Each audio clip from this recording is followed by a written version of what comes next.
Hey, good morning, folks. Today I want to explain the differences between the DeWalt DWS716 and the DWS779. I'm going to talk about the advantages and disadvantages to both of these saws and which one you will want to use depending on your application. Now, I'll have links to both of these saws down in the video description on Amazon and Home Depot. Typically, that's where you can find pretty good prices on these, so I'll have links to both of these down in the video description if you want to reference those pages. Now, the main differences between these two saws, they're both 12-inch miter saws. They both have a double bevel design. However, the DWS779 has a sliding double bevel design. As you can see here, there's an actual slider on the saw which will allow you to cut wider lumber. When we look at the official ratings from DeWalt, the DWS716 can cut a 2x8 inch board at 90 degrees and a 2x6 inch board at 45 degrees.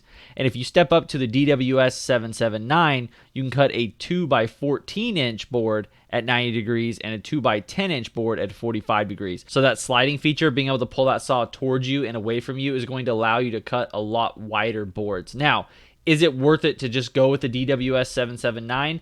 There are a few disadvantages to going the bigger route with the DWS779. Sure, you'll be able to cut larger boards.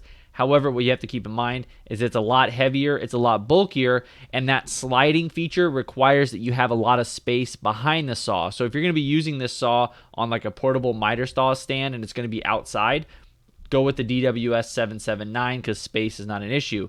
However, if you have this saw pushed up against a wall in your garage, keep in mind that you're going to need to have extra room for that sliding feature, so you can't keep it right up against the wall. So it really depends on what your usage is and where exactly you're going to put the saw.